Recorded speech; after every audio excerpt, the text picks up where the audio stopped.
All right. All right. John's with me. We got a little different setup this week. We'll try to figure something out for next week. But hopefully you guys can hear John. Say what's up, John. What's going on, guys? Hopefully this new feature here won't mess Yeah, up YouTube switched it up on us. YouTube switched it up on us. They gotta let us know when they're doing this. So yeah, I know. But anyways, we got some exciting stuff to talk about today. We're going to be taking a look at running backs not named Saquon Barkley. I think that's going to be fun. And, we're going to be also talking about some of the Final Four prospects on the NBA side of things. So we're going to cover both sides. John's back this week, and I figure, John, let's talk a little bit about the running backs first. So I know you've been covering a bunch of these guys for the channel. We talked a little bit about Darius Geis. We did recent recordings. They'll be up soon. Nick Chubb, I believe, just went up. I believe that one just went up. Yeah, just went up. And then we have both Sony Michel and Ronald Jones coming. I know you've done a video on Rashad Penny as well. So lots of other running backs. It's been talked up a lot, I think, as a whole, the running back class. And maybe, compared to last year, you may not get three first. Or Dalvin Cook, was he just at the start of the second round or end of the first? Yeah, he was start of the second round. Start of the second round, right. So 2 first-round picks, I think, should be the same. I think Geis and Barkley, obviously, are going to be your guys. Yeah. And then, I could see again another running back go at the top of the second round, whether that, is Ronald Jones or it's Chubb. I could see that similar scenario as last year. John, out of these running backs, who after Geis, after Barkley, who's your number 3 guy? Right now, my number 3 guy is Ronald Jones. I just think his overall skill set is so good. And especially the speed. He has speed that no one else in this class really has. So I think just that alone makes him pretty much clearly the number 3 guy after those two. He conjures up visions of Alvin Kamara to me. So obviously after his success in his rookie year, teams are going to be looking for a similar player. And I think Ronald Jones has a chance even to go late first round because he is pretty polished overall as a player and should be able to help a team right away. Right. And, I definitely agree. I think Ronald Jones he seems almost like last year, Dalvin Cook, how he ended up going, I guess, first pick of the second round, now that I remember.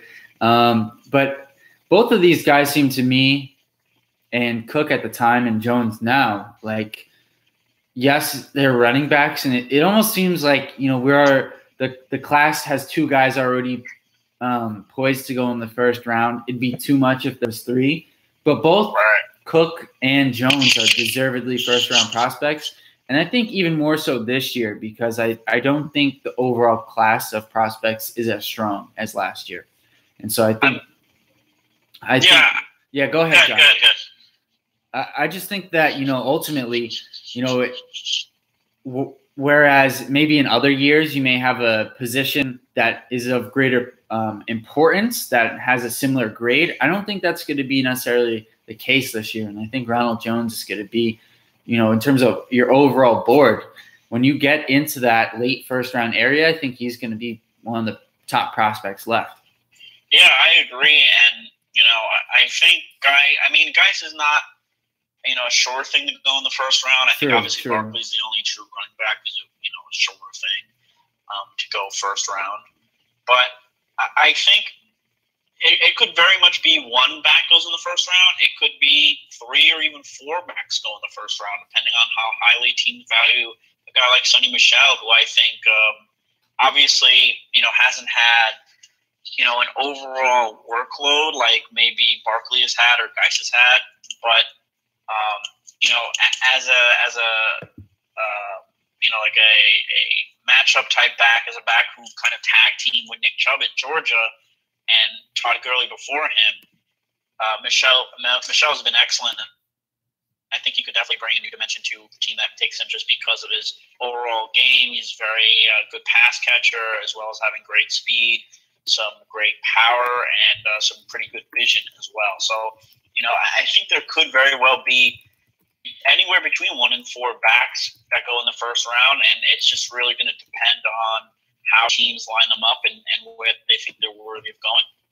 Now, John, and what the need is for each team. Right. So I think, these top 5 or so guys, the 2 Georgia guys, Ronald Jones, Barkley, Geis. I think the most interesting thing to me, though, about the running back class and the running back position as a whole is how frequently teams are able to get immediate contributors in the middle rounds. So who are some of the guys in this year's class that you see, or just give me one to start, as a middle round guy who could come in day one and make an impact? I know last year a guy who you had in that category was Marlon Mack, and he looks poised to take over as a second-year starter for the Colts, and same goes for Jamal Williams in Green Bay. So I'm curious who you have in this year's crop. Yeah, just speaking quickly, Jamal Williams and Kareem Hunt last year were 2 of my favorite guys, and they definitely had, besides Fournette and Cook before he got injured, and of course Kamara, those 2 had really promising rookie seasons. Obviously, Hunt leading the NFL in rushing. This year, I don't know if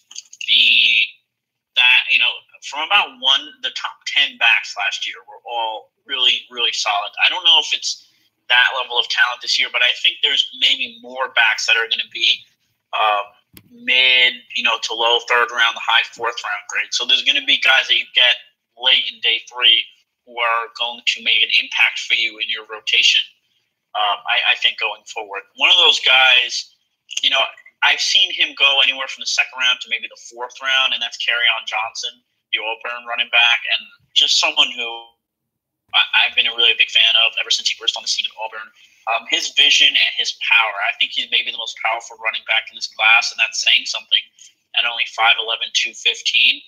I think Johnson is the guy who can come onto a team and take over running back 1 duties as long as you have someone else who can balance the workload because of his running style and his frame. There are some durability issues, so you don't necessarily want him carrying the ball 300 times over the course of a year. But if you can give him the ball 200 times, just steadily let him get 4, 5, 6 yards of carry, I think he can be, a real steal for whatever team is able to select. So Kerryon Johnson, that's one. Okay. Who do you have? Who would be the next guy? Maybe a little bit later in the draft.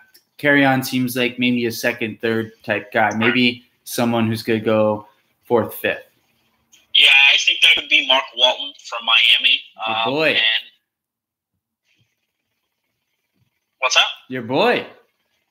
My boy, Mark Walton. And, I think he could have been a higher pick if he didn't get hurt so early into the season. And only the 4th game of this year, Walton hurt himself, unfortunately, and was out for the year. So he didn't get a chance to show how much he improved from sophomore to junior year throughout the course of an entire season. But I think that Walton, his athletic ability, his vision, his power, his ball security, no fumbles in 2016 and 17. Just another one of these guys who's just has a very, well-rounded, balanced skill set. He can do a little bit of everything.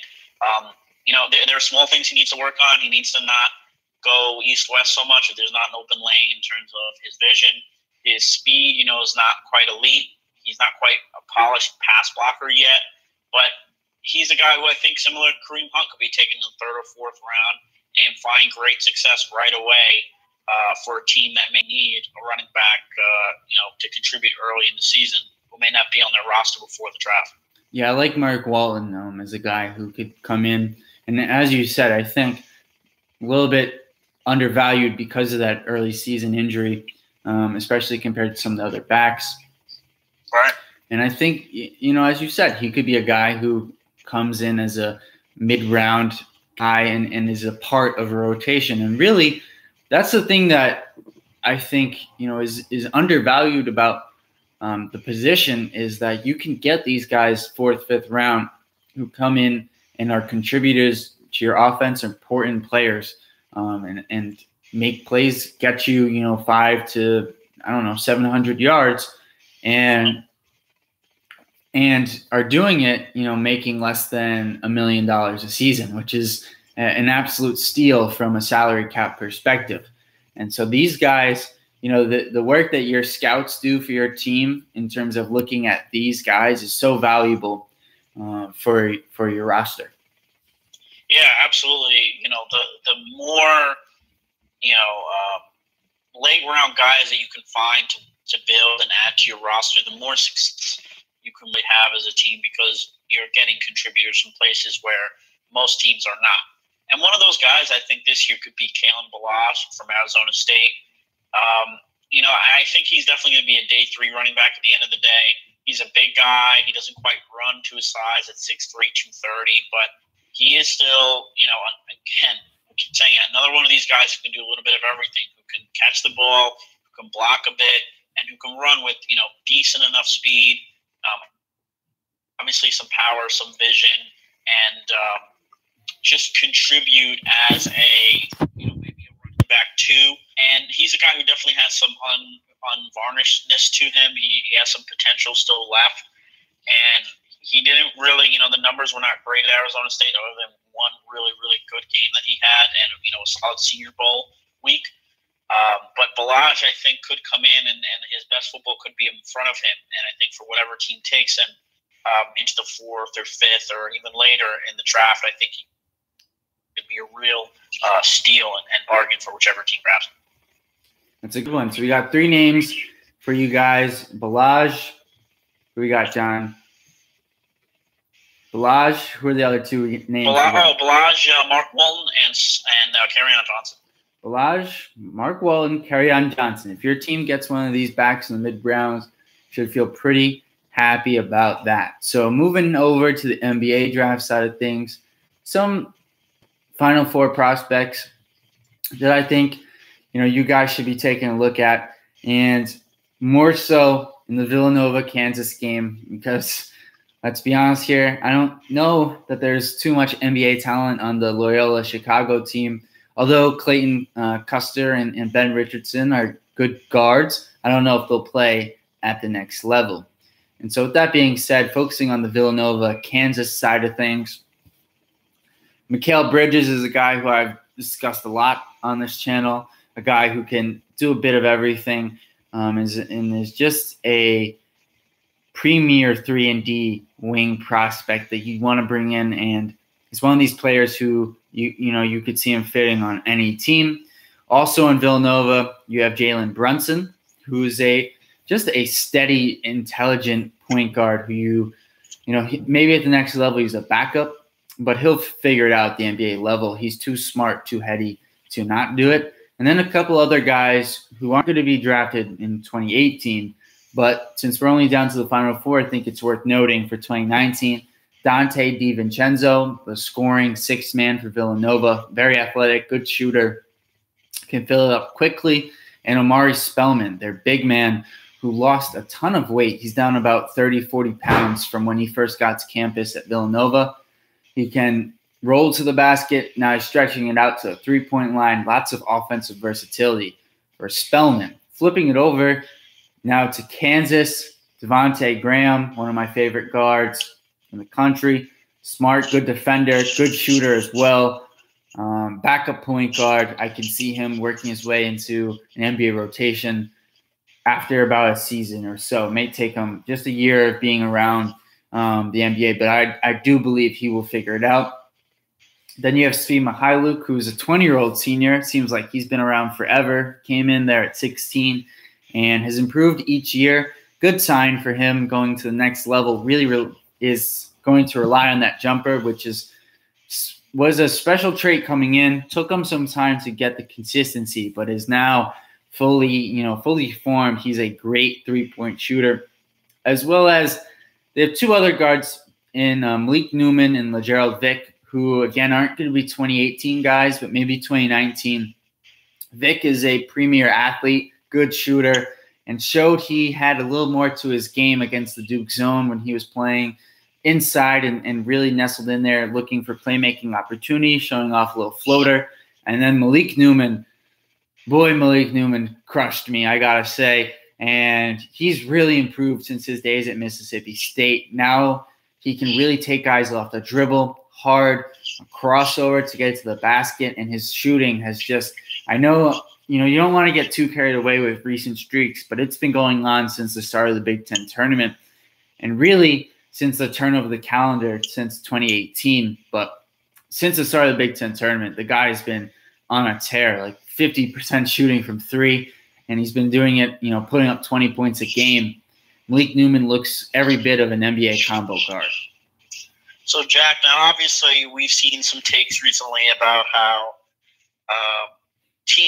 college teams should start moving away from one and dones because success is just not there for them, even though we've seen championships recently from teams like UNC and Duke and others and Kentucky, obviously, who have fully embraced one and dones and gotten a good deal of them on their rosters. But with the advanced age of the stars really on these Final Four teams, do you think that NBA teams are going to start looking for veterans more so? Yeah, that's in the early lottery, Yeah, it's a good question, John, and UNC didn't really have any one and dones, but Kentucky and Duke for sure. And one of the things I think the NBA has done a poor job of as a collective is valuing the 4-year player. And typically, we've seen this manifest itself with the second round selection of guys. I don't know, we can run down a list. Draymond Green comes to mind immediately. Guys like Chandler Parsons slipped through the cracks. Even recently, Fred VanVleet is a great example of a 4-year guard who I think he went undrafted, actually, ended up in Toronto. Took a year to really get the system and the NBA speed down, but now has really emerged as a presence off that Raptors bench. And so I think while, I don't see any 4-year guys ultimately going in the lottery anytime soon. Unless the rules change, I don't see that ever happening because the guys are too talented as freshmen to stay. It'd just be very difficult for them to pass up that money, not once, not twice, but 3 times. And so that, to me, maybe someone takes a big leap forward. Like Mikal Bridges as a junior is going to go in the lottery. And that's, something we haven't seen. Most of the time it's big men who take longer time to develop and end up going higher lottery area. But we're not going to see a 4-year guy go in the top 5. Frank Kaminsky, another good example of a 4-year guy who won the lottery. But, I don't see them going top 5, top 10 really consistently anytime soon. So I do think, though, to come back around and answer your question here, I do think that teams need to do a better job valuing these 4-year guys at the end of the first round and selecting them there. I think too often they select guys with higher potential at the end of the first round, which I understand. You're looking for players who can come, maybe they're not ready yet, but 2 years down the line are going to be able to perform higher. But I just don't think they correctly value and give enough weight to how good these 4-year guys are. Now, Jack, we talked about, the best players that are left in the Final Four, the best NBA draft prospects. Is there one guy that you think could be a bit of a sleeper who could either a sleeper in terms of NBA draft or a sleeper in terms of Final Four performance who could really show out and have a good draft position at the end of the day? Yeah, it'd be tough to say anyone from Kansas or Villanova just because those two teams have been so thoroughly combed over throughout the year that anyone's going to necessarily surprise someone in the Final Four. But I do think, Michigan has a couple of players who could surprise people and, maybe I don't want to necessarily say, take a leap forward in the Final Four because they've already been performing well, but, become more of a respected name. And so one of those guys to me is Charles Matthews, the transfer from Kentucky, who has been playing much better in the NCAA tournament. He played well in the beginning of the season and had a little bit of a lull in the middle of the year, but has come all the way back around. He's a very good shooter, but he's been getting it done inside the arc in terms of his scoring. But the rebounding has been impressive. 11 rebounds in the first game against Montana, but then he had 8 against Florida State and 5 in both games against A&M and Houston. And he averaged 5.5 on the season. And, to me, this is a guy who averaged 13 points, 5.5 rebounds. The shooting is the question because he is a very streaky shooter. If he can get the three-point shot to, it's at 32, 33% right now. He needs to get it to 36%, 37% to be considered. But, that's a guy who, if you're going to ask me, maybe could take a step. And then also, the guy who everyone wants to talk about on Michigan, which is Jordan Poole, who hit the game winner against Houston, has been playing better and is definitely a player.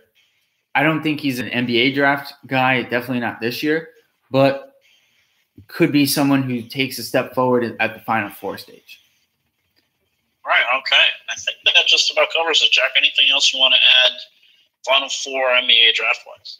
Final Four wise, I think we have, Michigan, Loyola, Chicago. Can't look past Loyola, Chicago at this point. They've just done too much. I think we have 2 really good games, and we're going to get a true champion ultimately. I think it's been a strange year. People wanted to say, it's kind of like a UConn year where there's going to be a bunch of 3 and 4 seeds in the Final Four, but we end up with 2 number ones. So we end up with an 11 and 2 number ones and a 3. I think there are some good NBA prospects. Mikal Bridges is bar none the best. So if you're looking on that angle, that's the guy you want to follow in the Final Four. But that's really it in terms of the Final Four NBA draft prospects. And for me, I'm rooting for Kansas for my pool. Yeah, I think, honestly, I think just talking about a prediction, I think when it's all said and done, I think it's going to be Villanova hoisting the championship once again. Jay Wright just hasn't played so well right now, and they've won, I'm pretty sure, every single one of their 20 games by double digits at this point. I mean, they dismantled Texas Tech the other night. So I think, obviously, Kansas might be their biggest test of the entire tournament. And if they get past Kansas, I think whether it's Loyola or not, I do think it's going to be Villanova at the end of the day. Yeah, I wouldn't say – I mean, Kansas is probably their biggest test because, we're in the Final Four now. But I wouldn't say they haven't been challenged. West Virginia gave them a run. Right. They just, unfortunately, were in foul trouble. And once West Virginia loses the lead, it's tough for them to get back into it. But, yeah, Villanova – I think Villanova, when I looked at their region, honestly, they had I wouldn't say an easy road, but easier necessarily than some of the other teams. I thought West Virginia could give them a run. They did, but I didn't think Purdue or Texas Tech could really beat them. This is the game for them. If they beat this Kansas team, I do agree with John. They will be – I ultimately think the winner of this game will beat Michigan or Loyola Chicago. I think no debate here. I agree. But we'll see you guys next Tuesday, and we'll see if John and I are right on this one, or do we have some cake on our face? But that's it for Draft Man Standing episode 12. Hopefully next week we can figure out something a little bit better in terms of our format, so we can get John a little more involved for episode 13. That's a wrap. See you guys next week.